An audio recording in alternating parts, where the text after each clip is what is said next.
ఇవాళ పొద్దున ఏదైతే జరిగిందో యోగా డే అది ఆల్మోస్ట్ 300 crores ఖర్చు పెట్టారనేది బయట వచ్చిన ఇది సార్ నెంబర్స్. అదే 400 crores పెట్టి వైజాగ్లో పెద్ద భవనాలు కట్టారు, గవర్నమెంట్ భవనాలు, జగన్మోహన్ రెడ్డి గారు. దానికి దీనికి కంపేర్ చేస్తే asset creation is more important or publicity is more important అంటే మీరు ఏమంటారు? Publicity. When you're living in Rome need to be a Roman అన్నారు. ఈ ప్రభుత్వం చంద్రబాబు గారికి పబ్లిసిటీ ఇష్టం, పబ్లిసిటీ స్టంట్లు చేసుకుని తిరగమనండి. ఇక్కడ చూడండి, ఇక్కడ అందాల పోటీలు పెట్టారు, ఏడు సాధించారు. తిరిగి రాష్ట్ర ఖజానా ఖర్చు. అలాగే నరేంద్ర మోడీ గారు వచ్చారు, ఏర్పాట్లు చేసి అందరినీ తరలించి తీసుకొచ్చారు. బస్సులు దండగా, అక్కడ తివాసీలు దండగా, పొద్దున వచ్చిన వాళ్ళకి బ్రేక్ఫాస్టులు దండగా. ఇవన్నీ ప్రభుత్వం ఖర్చు పెట్టుకుంటారు. ఎవడొస్తారు చెప్పండి?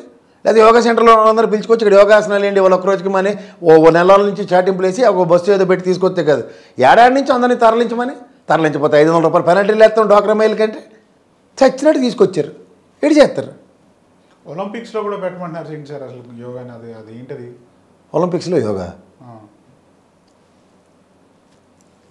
ఏమో సార్, అలాంటి వినూత్నమైన బ్రహ్మాండమైన ఐడియాలు ఆల్కా వస్తాయి. ఇట్స్ నాట్ ఎ కాంపిటీషన్ కదా sir, it's a game, it's a exercise for health. ఆలోచన వచ్చినోడికి. అందుకే సార్ జర్నలిస్టులు వాళ్ళ పనులు చేయకుండా స్క్రిప్టులు రాసి రాజకీయ నాయకులకి ఇస్తే అంత అనుభవం ఉన్న బుచ్చే చౌదరి కూడా చూడండి, విషయం తెలుసుకోకుండా విషయ పరిజ్ఞానం లేకుండా ఏం మాట్లాడో అలాగే ఉంటాయి. ఎప్పుడైతే ఈ తపేల ఛానల్ జర్నలిస్టుల కింద అభివర్ణించబడుతూ ఆడ అడ్డమైన చేతల్లో రాసి ముఖ్యమంత్రి గారికి, ఎంటైర్ క్యాబినెట్లకి, ఎమ్మెల్యేలకి ఎవరైనా మాట్లాడుతున్నాడు అందరికీ స్క్రిప్ట్లు ఇస్తే ఇలాగే ఉంటాయి. చాలా తోక ఉండదు. ఎక్కడ మొదలెట్టడం వాళ్ళే మర్చిపోతారు, ఎక్కడ ముగించాలో తెలియక వాళ్ళతో సభకు నమస్కారం అనుకుని పారిపోతూ ఉంటారు. ఆ కాదంబరి జత్వం అనేది ఏమేమి చూశారు కదా ఇవాళ? చూసారా కేసు? సిఎస్ఆర్ ఆంజనేయులు గారికి వేయించింది కోర్టు, చూశారు కదా? ప్యానీలు జల్లింది మొహం మీద. నోరు మూసుకొని ఉండండి. ఈయన మాట్లాడమండి ఇప్పుడు. ఇంకా మరి అది అగ్నిపూనీత లాంటి స్త్రీని తీసుకొచ్చి మాట్లాడినంత పని చేశారు అప్పుడు. సీతాదేవి, సక్కుబాయి, సావిత్రి ముగ్గురు కలిపిన అవతార పురుషురాలు ఆవిడ.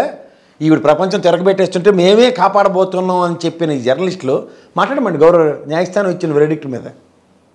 అది కూడా ఉటంకించి మాట్లాడగలరండి. ఎందుకంటే 48 గంటల్లో బెయిల్ తెప్పించేసేంత సామర్థ్యాలు మాకు ఉన్నాయని పేపర్ స్టేట్మెంట్లు ఛాలెంజ్లు ఇచ్చినంత ఘనతలు ఉన్నాయి వాళ్ళకి. చేత వాళ్ళకి వాళ్ళే సరిసాటి, వాళ్ళకి వాళ్ళే మెచ్చి మేకతో వేసుకొని వాళ్ళే తిరుగుతారు దాని మీద, ఆ గుర్రపు స్వారీల మీద. ఇప్పుడే అందిన సమాచారం ప్రకారం చూస్తే కనుక ఎవరైతే మన ప్లే కార్డ్స్ పట్టుకున్నారో పిల్లలు, జగన్ పల్నాడు యాత్ర అప్పుడు ప్లే కార్డ్స్ పట్టుకున్నారో వాళ్ళకి 14 days రిమాండ్ చేశారు. అది అంత అవసరం ఉందంటారా సార్? అసలు 14 days రిమాండ్ చేయాల్సిన అవసరము అంటే ఇండైరెక్ట్గా వైసీపీ వాళ్ళని భయపెట్టారు. చామర్ల కిరణ్ అడదైన మాటలో మాట్లాడిన అరెస్ట్ చేశారు, భూమి తేలాలకు ముందు బయటకు వచ్చారు. అలాగే ఉంటుంది ఇది కూడా. ఆలోడే కదా ప్లక్కడ పట్టుకున్నాడు, రపరప ప్లక్కడ పెట్టుకున్నాడు, ఆలోడే బయట లోపల పంపించారు. పేరెంటానికి తీసుకెళ్ళి బొట్టు పెట్టి ఆయన వచ్చి పంపిస్తారు అంతే.